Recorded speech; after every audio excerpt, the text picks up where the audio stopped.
Você pode abrir a sua Bíblia na carta de Tiago. Nós vamos hoje olharmos para os primeiros 10 versículos do capítulo 4. Tiago, capítulo 4. É a continuação da exposição dessa carta, que nós estamos trabalhando já há alguns dias, agora mais intensamente, e que ela traz a verdadeira fé bíblica. E é essa fé que nós queremos viver e compartilhar todos os dias da nossa vida. Tiago, capítulo 4. Todos encontraram? Diga amém. Amém. Amém. Vamos à leitura então. De onde procedem as guerras e brigas que há entre vocês? De onde, senão dos prazeres que estão em conflito dentro de vocês? Vocês cobiçam e nada têm, matam e sentem inveja, mas nada podem obter. Vivem a lutar e a fazer guerras, nada têm, porque não pedem. Pedem e não recebem, porque pedem mal para esbanjarem seus prazeres. Gente infiel, vocês não sabem que a amizade do mundo é inimizade contra Deus? Aquele, pois, que quiser ser amigo do mundo, se torna inimigo de Deus. Ou vocês pensam que é em vão que a Escritura diz: é com ciúme que por nós anseia o Espírito que Ele fez habitar em nós? Mas Ele nos dá cada vez mais graça. Por isso diz: Deus resiste aos soberbos, mas dá graça aos humildes. Portanto, sujeitem-se a Deus, mas resistam ao diabo, e ele fugirá de vocês. Cheguem perto de Deus e Ele se achegará a vocês. Limpem as mãos, pecadores, e vocês que são indecisos, purifiquem o coração. Reconheçam a sua miséria, lamentem e chorem. Que o riso de vocês se transforme em pranto, e que a alegria de vocês se transforme em tristeza. Humilhem-se diante do Senhor, e Ele os exaltará. Você já notou o quanto nós somos todos os dias assediados por coisas que nem sabíamos que existia, mas que se torna imprescindível para a nossa vida? Você já notou como nós somos assediados a viver conforme nossa vontade? Hoje se diz que não há mais uma verdade absoluta, que o que cada um pensa é a sua verdade, e cada um começa a querer viver essa verdade em contraponto à verdade dos outros. Hoje, cada vez mais, o mérito é aquilo que nos conduz, é aquilo que nos faz querer andar. Queremos fazer algo para parecermos dignos de receber honra. Queremos fazer ou fazemos as coisas para parecer melhores. Queremos receber a medalhazinha de honra ao mérito em tudo que a gente faz. E é isso que o nosso texto está trabalhando. E para nós começarmos a pensar sobre esse texto que nós lemos, fica uma pergunta: o que desejamos tanto que estamos dispostos a pecar para termos? O que desejamos tanto que estamos dispostos a pecar para ter? Eu já trouxe essa pergunta outra vez aqui. Essa pergunta foi um professor de aconselhamento bíblico que deixou na nossa sala. Mas é uma grande verdade. O que nós temos procurado? O que nós temos ansiados? E o que nós temos feito para realizar, para alcançar essas coisas? Você já pensou isso? Como as suas ações refletem os seus desejos? Ou como os seus desejos são refletidos naquilo que você faz, naquilo que você entende por certo? O contexto dessa passagem, ela começa ali no início do capítulo 3, onde Tiago começa a trabalhar a questão dos mestres. Meus irmãos, não sejam muitos de vocês mestres, sabendo que seremos cobrados. Então havia um conflito, e nós estamos falando de uma carta que foi escrita a uma igreja, a igreja de Jerusalém, e nesse conflito havia a questão do desejo de parecer melhor. E Tiago, ele continua trabalhando isso, e ele fala: vocês sabem o que vocês querem ensinar? Vocês sabem a partir de que vocês vivem? E ele traz o contraste da sabedoria do mundo e da sabedoria do alto, da sabedoria de Deus.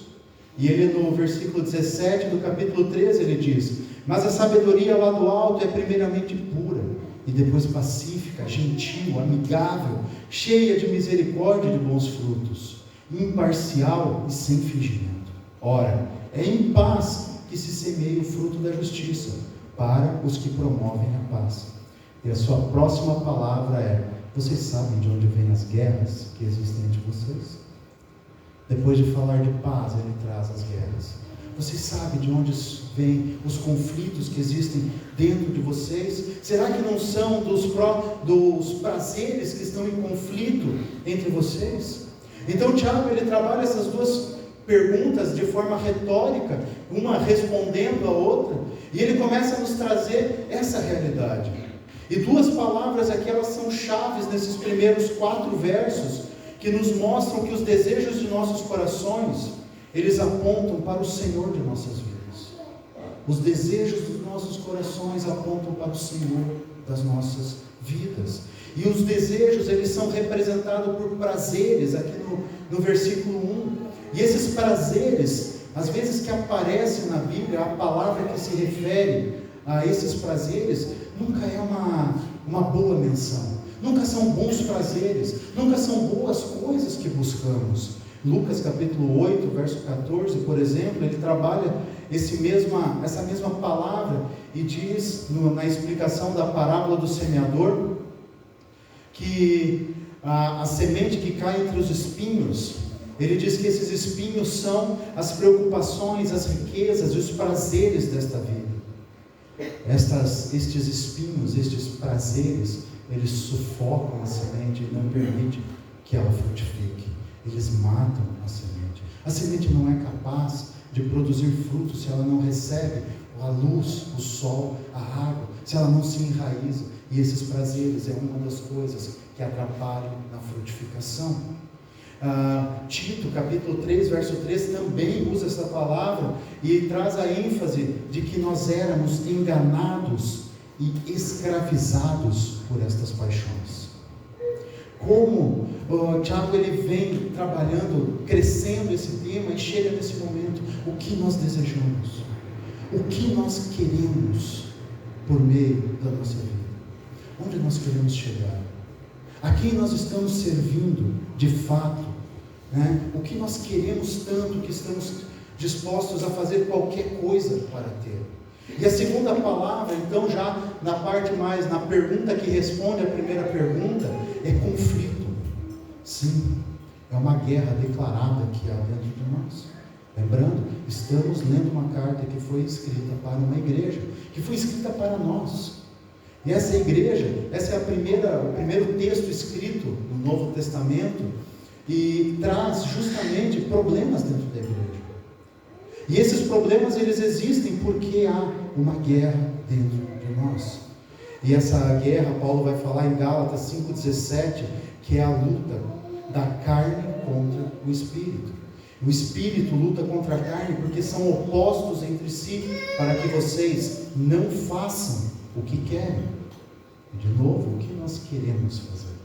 O que estamos buscando na nossa vida? O que temos sido, pelo que temos sido movidos a cada dia que nós vivemos? O que nos faz levantar de manhã? E essas duas palavras, elas nos mostram a essência desse texto. Nos mostram que os conflitos revelam o nosso coração dividido. As nossas brigas entre as pessoas, entre aquele que está do nosso lado, as nossas brigas em casa, nossas dificuldades no trabalho, revelam um coração dividido. Um coração que está sendo movido por prazeres que não são prazeres que produzem vida, mas que sufocam a vida e não permitem que haja fruto, que frutifique. Esta divisão está entre os prazeres da vida e a verdade soberana de Deus, entre o pecado e a santidade. Essa é a guerra que há entre nós. E certamente você já percebeu isso em você. Quando Paulo fala: o que eu quero, eu não faço, mas o que eu não quero, isso eu faço. É essa guerra que está entre nós. É essa guerra que nós devemos lutar. E por isso nós não podemos pensar a igreja como um hospital, mas sim como um quartel-general. E nós somos todos soldados que militam contra o pecado. E militamos juntos, somos uma frente de guerra. Nós não somos indivíduos separados que buscam sozinho um lugar ao sol, mas nós somos um corpo formado por todas essas pessoas que sim brilham o sol, a luz de Deus para esse mundo que está perdido. Como igreja, nós precisamos nos unir para vivermos a verdade de Cristo, para não deixarmos que essas ervas daninhas, esses espinhos proliferem entre nós. Mas o que são esses prazeres? Quais são esses prazeres que militam em nosso coração, que militam em nós e fazem com que nós nos desentendamos e brigamos com outras pessoas? Não só os prazeres sensuais, não é só a sexualidade que está envolvida aqui, mas tem o desejo por riqueza, o desejo por status, por parecer melhor, o desejo por poder. São os prazeres deste mundo. É aquilo que este mundo diz, é isso que você deve buscar, é ser a estrela do mundo. É isso que esse texto, é isso que Tiago está combatendo desde que começou o capítulo 3. Vocês querem ser mestres para parecerem melhores? Vocês brigam entre vocês para parecerem maiores e melhores? E a cobiça é a outra face desses prazeres. O consumismo, aquela busca desenfreada por ter algo. Eu preciso daquilo, eu preciso de mais isso. Sempre precisamos de algo mais. E hoje o prazer, o momento de descanso é abrir o aplicativo de compra e procurar uma coisa que nós não precisávamos para gastar o dinheiro que nós não temos e não encontrar a satisfação que buscamos. Isso é cobiçar? Isso é cobiçar? A blusinha, daí nós brigamos com o governo que quer taxar a compra da China. Mas será que nós precisamos daquelas compras? Será que aquilo que nós vamos atrás é o que nós precisamos ou é aquilo que a gente simplesmente quer para preencher um lugar que a gente sente que está vazio? O que nós temos buscado tanto? E a cobiça, a Bíblia trata como idolatria. Paulo fala isso em Colossenses capítulo 3, verso 5, em Efésios capítulo 5, verso 3. E isso nos mostra que tudo gira em torno de uma questão de adoração. Nós fomos criados pelo Deus do céu e da terra. Nós fomos criados para adorar a Ele, para cuidar da sua criação, para representarmos a Ele no meio da criação. Mas veio o pecado e nós achamos que nós éramos deuses. E aí a coisa virou um caos. E aí tudo foi por água abaixo. Mas nós ainda temos o desejo de adorar. Nós ainda temos a necessidade de adorar. Mas nós resistimos a Deus. Resistimos ao Deus Criador, aquele único que é digno de adoração. E nos rendemos a esses prazeres, que parecem ser prazeres, mas que trazem para nós morte, tristeza, preocupação, que produzem em nós e no nosso meio todo tipo de guerra.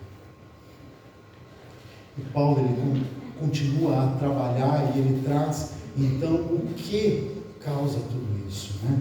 Como essas guerras, esses prazeres, eles ganham tanto espaço dentro dos nossos corações, que geram esses conflitos, como que essa cobiça que nós temos, o desejo de ter, e Paulo enfatiza pela repetição: vocês cobiçam, nada têm, vocês matam e sentem inveja, mas nada podem obter, vocês vivem a lutar e a fazer guerras, e nada têm.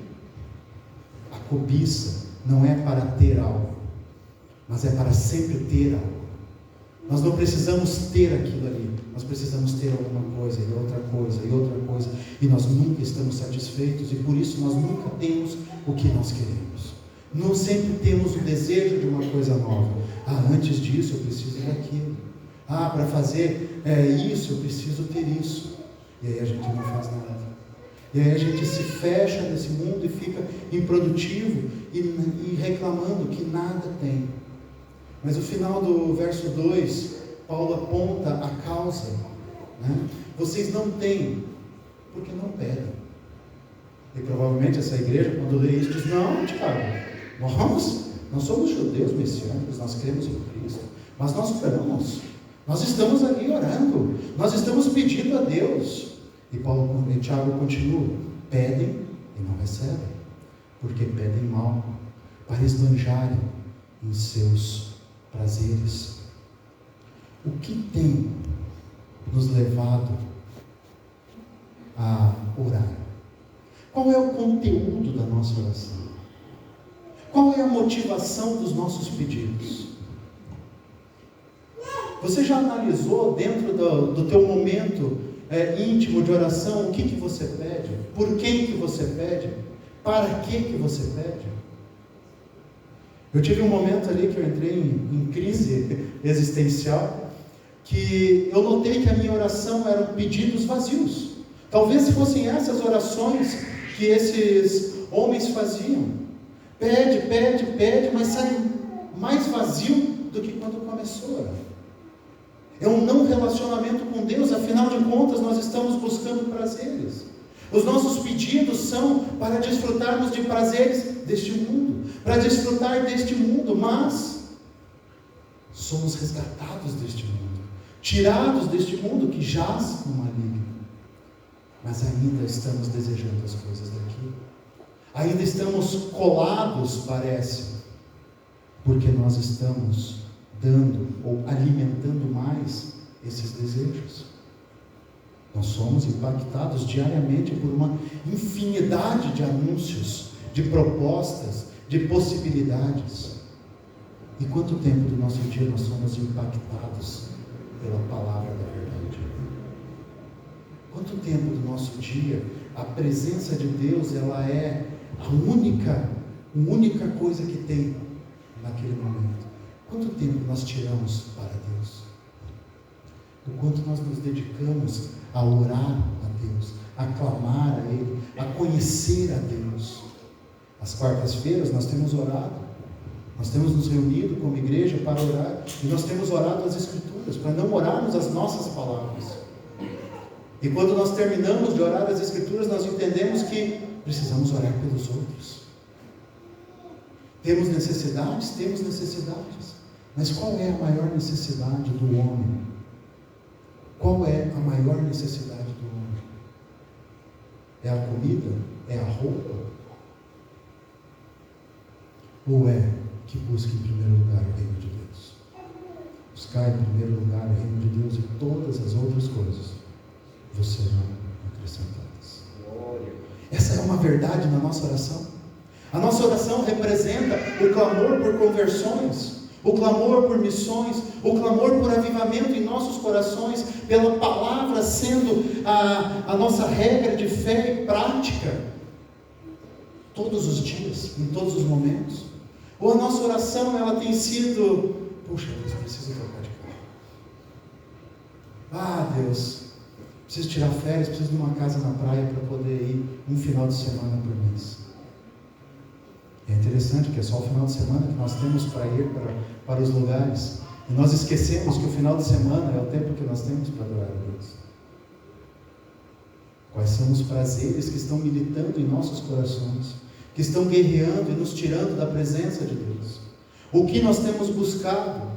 E Tiago continua no verso 4, no verso 4, gente infiel, ou ele traz adúlteros. Adúlteros, vocês estão traindo a Deus.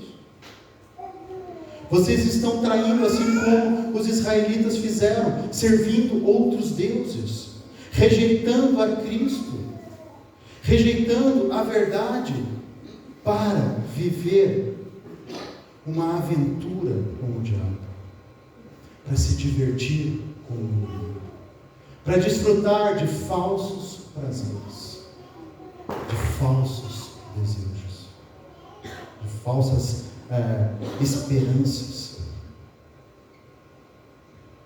Vocês que servem aos seus próprios estômagos estão se relacionando com um amante e não com um noivo. Além de trair o noivo, se relaciona com o inimigo do noivo. Nós temos uma imagem da igreja como o casamento. O casamento da igreja, a noiva, que se encontra com o noivo, Cristo, quando ele voltar. Nós somos a igreja. Como como tem sido a nossa espera pela chegada do novo? Qual é a ansiedade do nosso coração pelo dia que Cristo virá nos resgatar? Ou nós estamos pedindo que Deus venha na segunda-feira, desde que esteja com sol, calor, para que nós não precisemos sair de debaixo das cobertas? Qual é a ansiedade de nos encontrarmos com a família que nós viveremos na eternidade? Qual é o desejo do nosso coração? O que nós temos buscado tanto que nós estamos dispostos a fazer qualquer coisa para alcançar isso? Quais são os prazeres que militam entre nós? Esses prazeres indicam justamente a quem nós servimos. Quem nós servimos? A Deus ou ao diabo?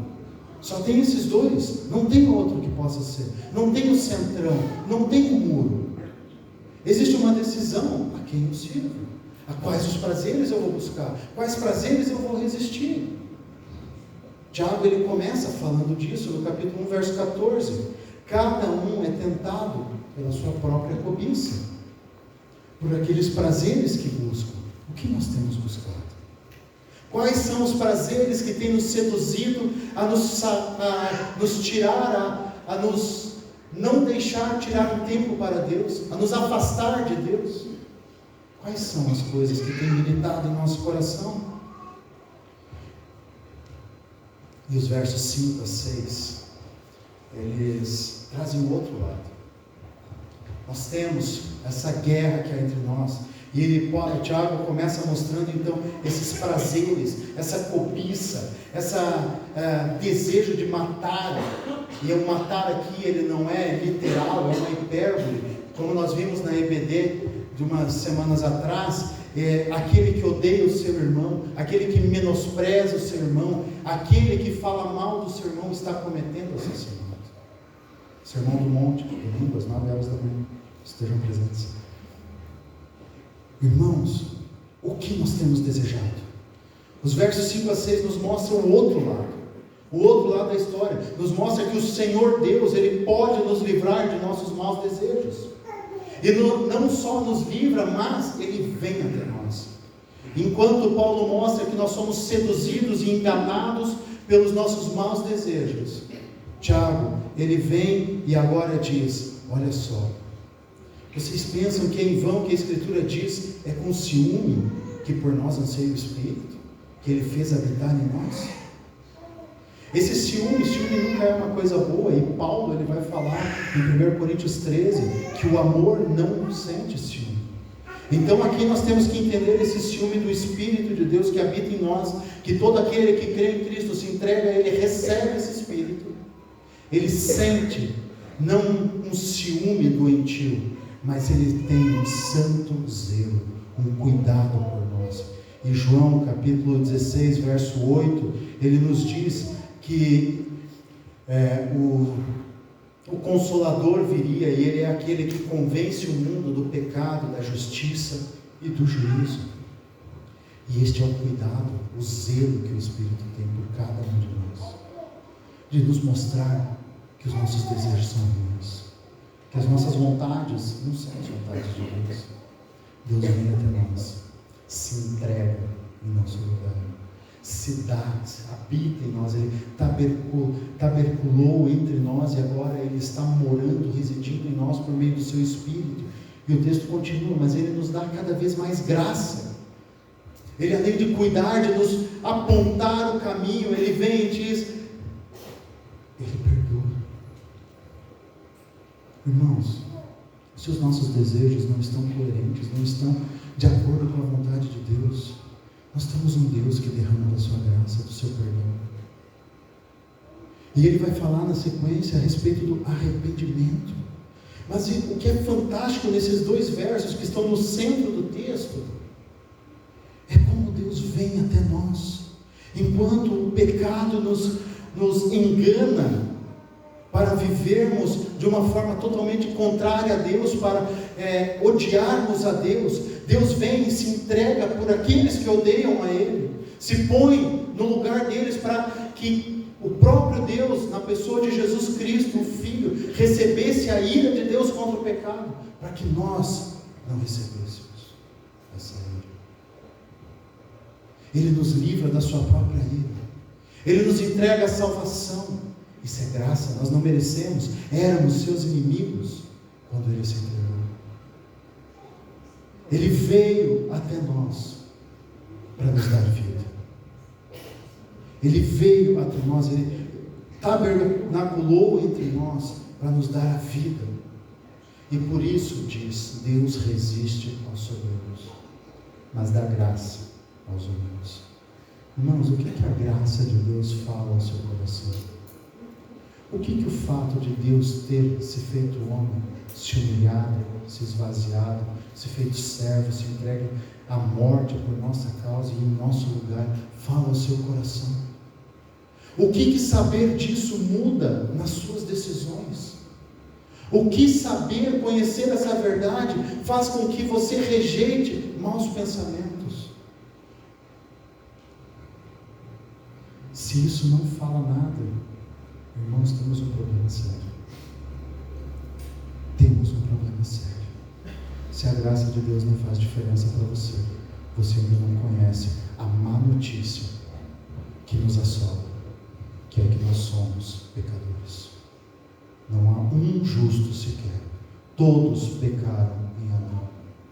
Mas Cristo veio e morreu por causa de todos os pecados. Essa é a boa notícia. Se não há uma má notícia, não precisamos de boa notícia. E se nós não entendemos a má notícia, a boa notícia não faz sentido. Se sabermos que somos pecadores, que ofendemos a Deus, que servimos ao diabo, não impacta o nosso coração, nós estamos gostando disso. Deus não faz sentido para nós. Não precisamos de Deus. Agora, se saber disso te causa constrangimento, vergonha, dor, tem Cristo. Tem Deus derramando da sua graça em nossas vidas, derramando do seu perdão, derramando da sua paz, da sua alegria, nos dando um meio de caminhar conforme a sua vontade. E é isso que Ele está nos trazendo, é isso que Ele quer. Mas Deus resiste ao soberbo e dá graça aos humildes. Quem é o soberbo? O soberbo é aquele que acha que pode resolver os seus problemas sozinhos.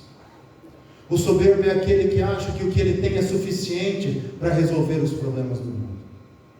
O soberbo é aquele que acha que pode lutar contra o pecado sozinho, que ele pode resolver a sua dificuldade com a pornografia sem Deus, que ele pode resolver o seu problema com amor ao dinheiro, sem pôr Deus no negócio.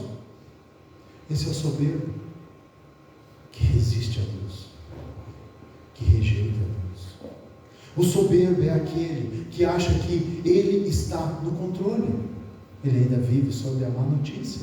Ele ainda vive sob a ilusão da serpente no Éden. Vocês serão como Deus. Ele ainda diz: eu sou. Você sabe com quem está falando? Você sabe quem eu sou? Este é o soberbo. Porque eu sou é sombra e é Deus. E Ele dá graça aos humildes. A mesma humildade que Ele apresentou por meio de Cristo. Filipenses capítulo 2, versos 3 a 11. Tenham todos vocês a mesma forma de pensar de Cristo, que se esvaziou, se fez homem como nós, mas sem pecado. E Ele se humilhou, foi rejeitado, e Ele se fez servo até a morte, e morte de cruz. A maior vergonha que poderia ter era a morte na cruz. E Ele veio para isso. Ah, mas Ele não passou o que eu passo. Tudo o que nós experimentamos, Jesus experimentou numa intensidade muito maior. Ele foi rejeitado, Ele foi traído, Ele foi cuspido, Ele apanhou, Ele foi acusado falsamente, não só acusado, mas condenado. Eu não sei o que você está passando na sua vida, mas uma coisa eu sei: a circunstância que você vive não justifica você se afastar de Deus. A circunstância que você está passando não justifica você querer maltratar alguém, responder o mal com o mal. A circunstância que você vive deve te levar para mais perto de Deus. Paulo fala aos Romanos: nos gloriemos também, não só na esperança do dia que nos encontraremos com Cristo, mas também nas tribulações. Porque elas produzem perseverança. E a perseverança, eu tenho que ler. Os jovens, né? O que a perseverança produz? Um caráter aprovado? E o que mais? A perseverança produz experiência, a experiência produz esperança. A experiência é o caráter aprovado. Ora, a esperança não nos deixa decepcionados. Todas as coisas colaboram para aquele que ama a Deus. Todas as coisas colaboram para aquele que ama a Deus. As circunstâncias da sua vida é um meio que Deus está usando para te conduzir para mais perto dele. Você tem vivido isso? Você tem ido para mais perto dele? Ou as circunstâncias da tua vida têm te feito correr atrás da resolução do problema? O quanto nós dependemos de Deus, o quanto nós nos alegramos e nos humilhamos diante de Deus, diante das circunstâncias que nós vivemos. Como as circunstâncias da nossa vida produzem humildade no nosso coração, produz quebrantamento. Como as circunstâncias da nossa vida nos faz mais parecidos com Cristo, que deixou a posição de alta glória e se fez servo até a morte de cruz. Como esse Cristo impacta o nosso coração? Jesus, o Filho de Deus, Deus de Deus, se fez homem, não deixou de ser Deus, e veio até aqui para sofrer em nosso lugar. O que nós temos buscado? O que nós temos desejado? A humildade, ela é o caminho da nossa santidade. A arrogância, a cobiça, os prazeres é o caminho da nossa queda. Aquilo que eu quero é o que deve ser feito. É queda certa. Aquilo que Deus quer é o que deve ser feito. É a alegria certa. Isso é a palavra que diz, não sou eu. Versos 7 a 10, a transformação dos nossos desejos só é possível com uma atitude de humildade. A humildade é a base da vida cristã. É a base da sabedoria que vem do alto. Porque a sabedoria que vem do alto, ela é pacífica, ela é gentil, ela é amigável, é cheia de misericórdia, de bons frutos, imparcial, sem fingimento. Não tem nada a perder. Porque tudo que tem é Cristo e ninguém vai tirar Cristo dele. Aquele que é humilde de coração, ele experimentará, ele receberá a terra prometida. Ele se achegará diante de Deus. Deus, ele vem nos dar o seu Espírito, que intercede por nós com gemidos inexprimíveis. Romanos 8:26. Ele nos dá a sua graça por meio de Cristo. Qual é a nossa resposta a Ele? Qual é a resposta que você dá da graça que você recebeu, da graça que você conhece, da boa notícia que foi falada para você, e de saber a má notícia que você foi liberto? Verso 7, portanto, sujeitem-se a Deus, obedeçam a Deus, mas resistam ao diabo. E aqui está o contraponto. Nós resistimos a Deus ou resistimos ao diabo? Nós nos opomos à vontade de Deus ou nós nos opomos à cilada do diabo? Qual o caminho que nós temos andado? Qual tem sido o caminho que os nossos prazeres têm levado, os nossos desejos têm levado? Para onde nós temos ido? Submeta-se a Deus e resista ao diabo. Oponha-se ao diabo e obedeça a Deus. Dois modos de vidas distintos. Aquele que ama a Deus e vive em submissão e obediência, e aquele que é escravizado pelo diabo e segue seus próprios desejos. Tiago, no capítulo 1, verso 14, ele continua, após falar que somos tentados pela nossa própria cobiça. Quando esta o atrai, quando a cobiça o atrai e o seduz, então a cobiça, depois de haver concebido, dá à luz o pecado. E o pecado, uma vez consumado, gera a morte. Qual o caminho que nós temos andado? o que nós temos aceito, o que nós temos nos entregue. E aqui nós temos que parar e dar uma olhada para todo o texto, porque estamos falando de prazeres, estamos falando de cobiça, estamos falando de inveja, estamos falando de o Espírito de Deus habitar em nós, estamos falando de receber graça. Isso não é só atitude, não é só o jeito que a gente faz as coisas, mas é a intenção pela qual nós fazemos. Os judeus oravam: Senhor, obrigado por ter nos perdoado pelos pecadores. Será que a nossa oração tem sido assim?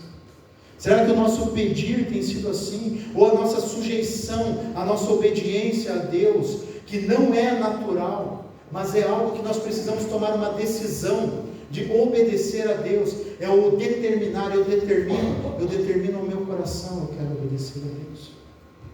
Você já falou isso com o teu coração? Eu quero ser obediente a Deus, eu quero resistir ao diabo, abandonar todos os meus desejos, abandonar toda a vontade de pecar, ignorar tudo aquilo que vem ao meu coração, que me afasta de Deus, e eu quero honrar a Deus com a minha vida. Eu quero fazer com que a graça que eu recebo seja vista pelo mundo. Você já disse para o seu coração que você não quer pecar? Ou ainda estamos dizendo: eu não consigo não pecar? Isso é muito forte para mim, eu não consigo não pecar. Eu não consigo não fazer. Irmãos, o problema da guerra vencida, perdida, é o não pedir, ou não pedir bem. A resposta que devemos dar é nos humilhar diante de Deus.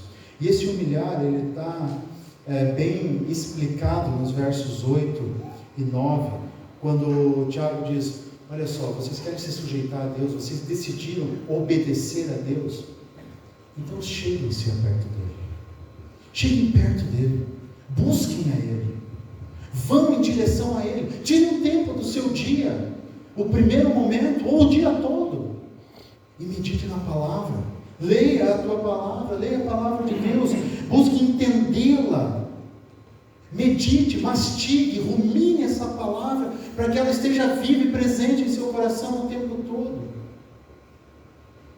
Então ore, clame a Deus. E a oração não é que nós sejamos abençoados apenas, nós já recebemos as bênçãos celestiais em Cristo, mas que nós não nos rendamos aos desejos desse mundo. Precisamos nos humilhar. E quando o Tiago fala: cheguem-se perto de Deus e Ele se chegará a vocês, limpem suas mãos, lavem-se, é uma expressão cerimonial também ligada ao Antigo Testamento.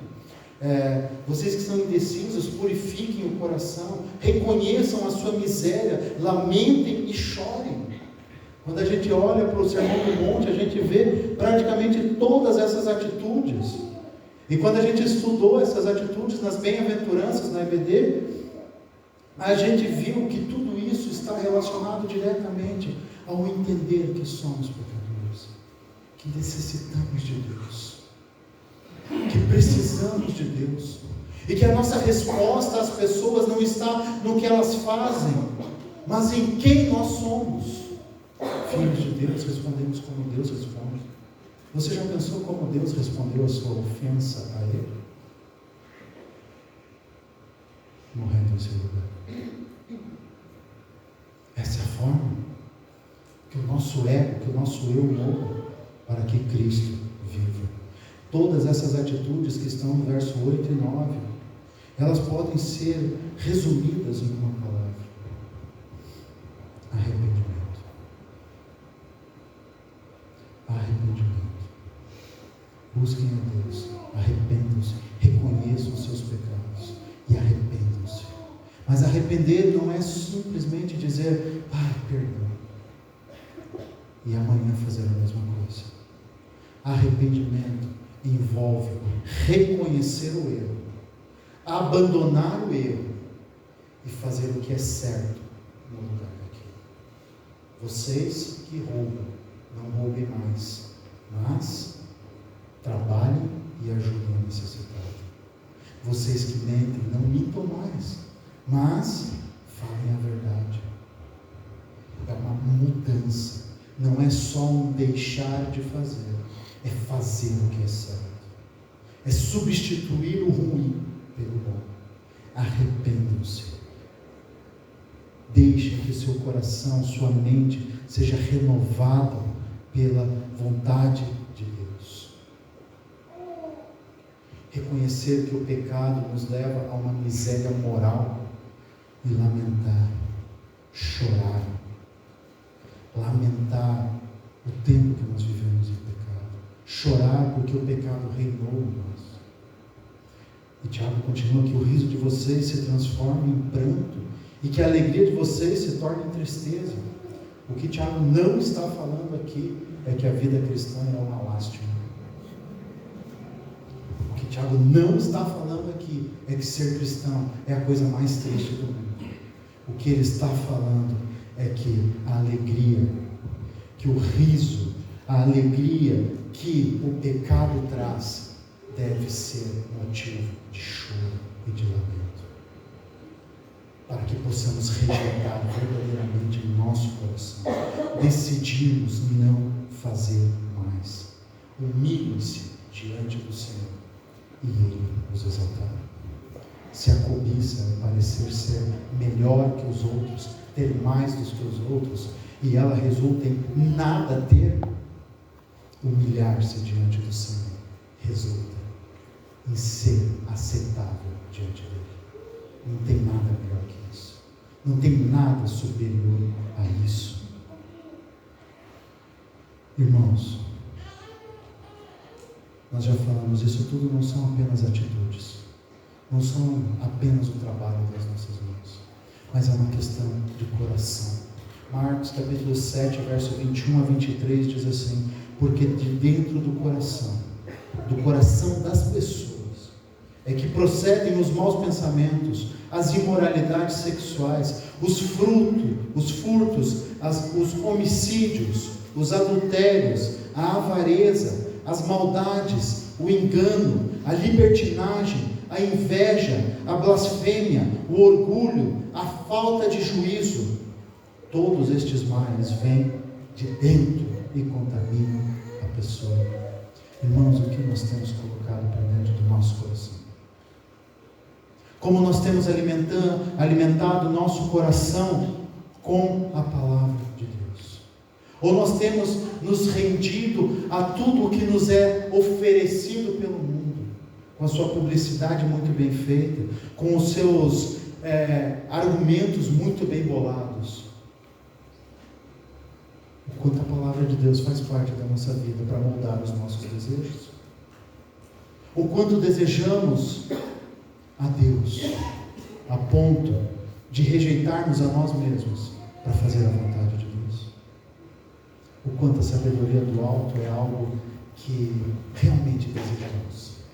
Ou a sabedoria aqui da terra está agradável para as circunstâncias que estamos vivendo?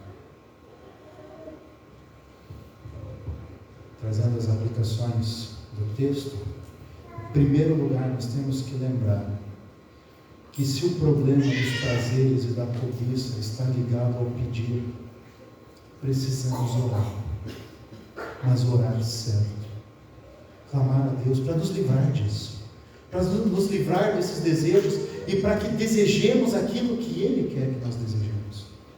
Uma coisa bem prática, quando alguém se levanta contra você, quando alguém xinga você, quando alguém pisa no teu pau, em vez do revólver fala com Deus, pede para Ele: Senhor, acalma meu coração. Não é o mal que eu quero, mas é o bem. Não é o mal que é a moeda de troca com o mal, mas é o bem, a moeda que nós temos para dar de troco para qualquer atitude. E nós vamos fazer isso diante de um clamor a Deus, porque a soberba é achar que nós somos capazes de fazer o bem também. Nós precisamos de Deus para fazer o bem.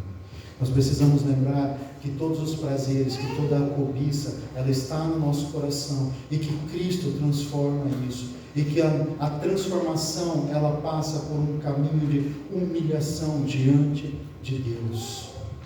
Então, quando em nossos casamentos começarem os conflitos, as brigas, as divergências, ao invés de continuarmos, de respondermos e procurarmos exatamente aquela palavra que vai ferir o outro, que vai ser pontual e assertiva, vamos olhar o que nós estamos desejando com aquilo. Qual é a colheita que nós estamos buscando? Se há o mal, continua, que o pau quebre. Mas, se você quer o bem, clame a Deus. E é na hora que está acontecendo. Aceite a humilhação, para que Deus seja glorificado. Os nossos filhos, ensinar no caminho os filhos, a disciplina aos filhos, é simplesmente para que os outros vejam, nossa, como ele é bem educado. Ou nós queremos ensinar a eles o caminho da salvação. A disciplina que nós vamos dar ao nosso filho está relacionada ao desejo que nós temos no nosso coração. Nós queremos ensinar os nossos filhos a graça de Deus. Isso não significa que não se pode disciplinar, mas a disciplina deve chegar ao coração. A dor física, ela deve chegar numa dor ao coração e dizer, você precisa apanhar, porque o que você está fazendo ofende em primeiro lugar a Deus. E depois da disciplina, demonstrar o amor, porque o perdão também existe. A disciplina não é um castigo, mas é um ensino. No trabalho, para quem trabalhamos? Trabalhamos para o nosso chefe? Trabalhamos para aquele que paga o nosso salário? Para aquele que vai nos promover?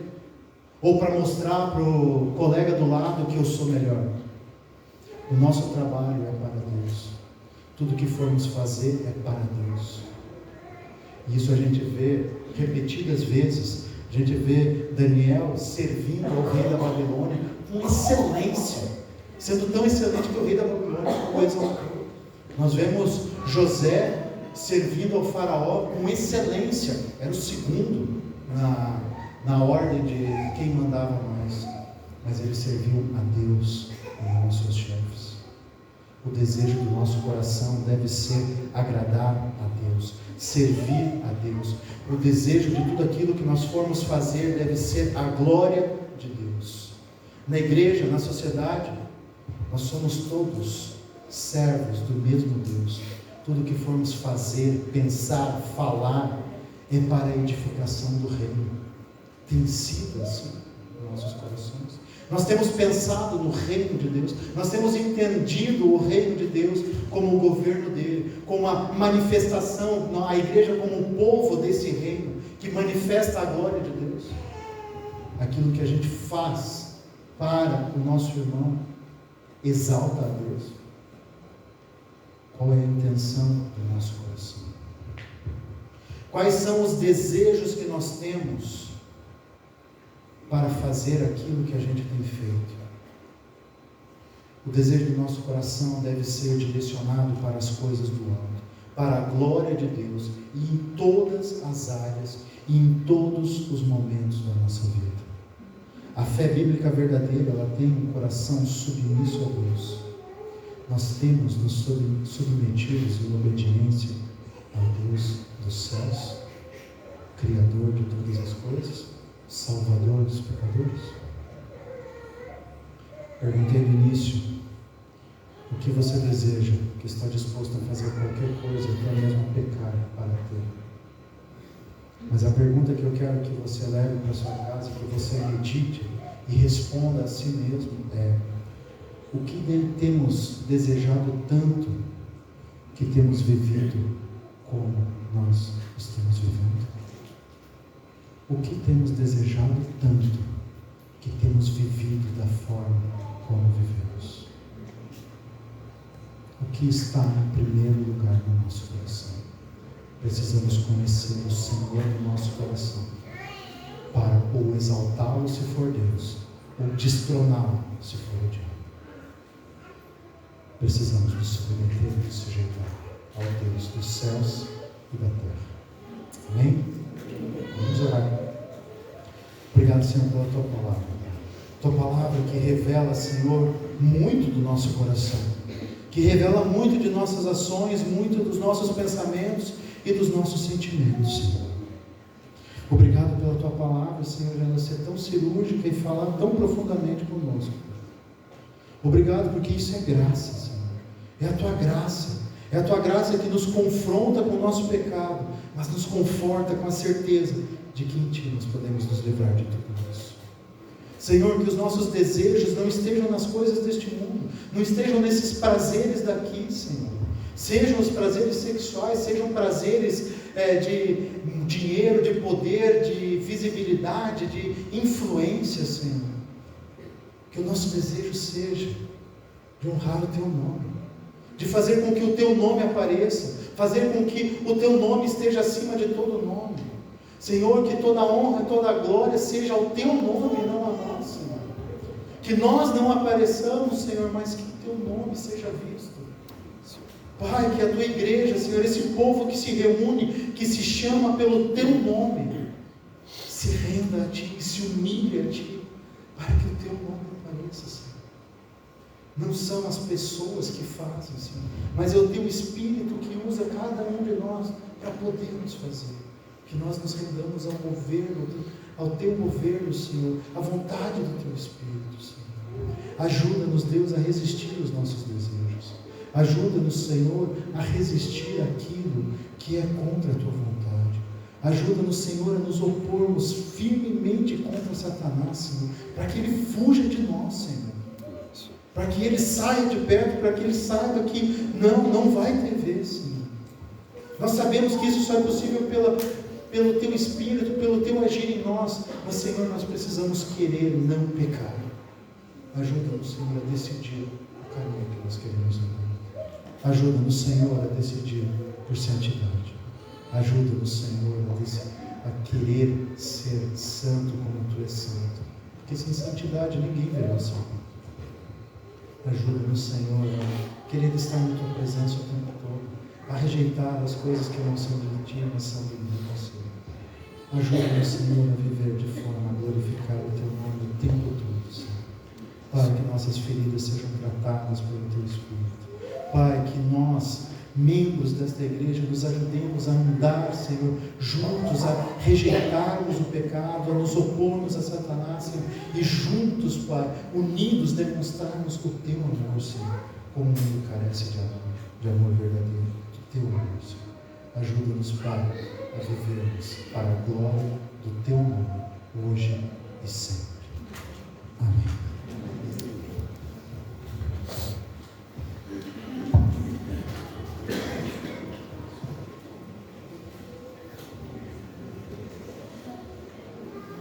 Irmãos, alguns comunicados para nós finalizarmos esse momento juntos.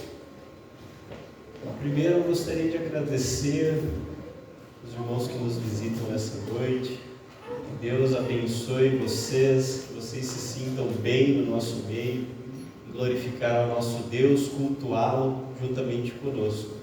Isso é uma bênção, vocês são uma resposta de oração. Eu tenho um convite para a igreja, convite para aqueles que nos visitam também nessa noite. Nós vamos ter no dia 3, sem ser o próximo final de semana, no outro, no sábado, um culto de posse, então, do pastorado aqui da igreja. E eu convido os irmãos, vai ser uma alegria recebê-los aqui para nós cultuarmos a Deus, pedirmos a graça dEle, rogarmos a Ele sabedoria para a condução desse trabalho da PIB de Passo Fundo. Também no próximo domingo, então, eu estou indo do inverso, né? Ao invés de começar a ir para frente, estou vindo para trás. Domingo que vem, tá? Eu conto com vocês, nós vamos ter, após o culto à noite, um bolinho para a gente celebrar os aniversariantes do nosso mês. Então vai ser uma bênção. Após o culto, nós vamos celebrar os aniversariantes. Você que fez aniversário esse mês e eu não entrei em contato contigo ainda, por favor, sinaliza que nós queremos celebrar o aniversário teu também juntos aqui. É um momento de comunhão, um momento de nós celebrarmos a Deus o dom da vida que Ele tem nos dado. Isso é uma bênção tremenda. E também, não esquecendo nosso plano de leitura bíblica.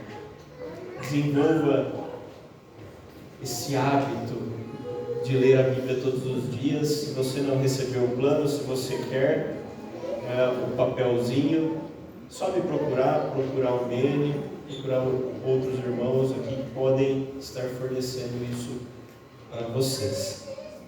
Vamos orar mais uma vez? Sobre a sua cabeça. Senhor, muito obrigado pela Tua palavra. Eu tenho certeza que ninguém aqui quer viver em briga, Senhor, em contenda, em inimizade, Senhor, servindo os nossos próprios prazeres, Senhor. Nós não queremos isso para nós, não queremos isso como igreja, Senhor. Obrigado porque a Tua palavra nos garante que se nós nos achegarmos a Ti, o Senhor se achegará a nós, Senhor. E essa é a nossa oração, Pai, pedindo que o Senhor mova os nossos corações. Muito obrigado pela certeza da Tua graça maravilhosa. Muito obrigado pela certeza que o Senhor está conosco, que zela por nós. Nos conduz nessa semana, Senhor, para a Tua glória.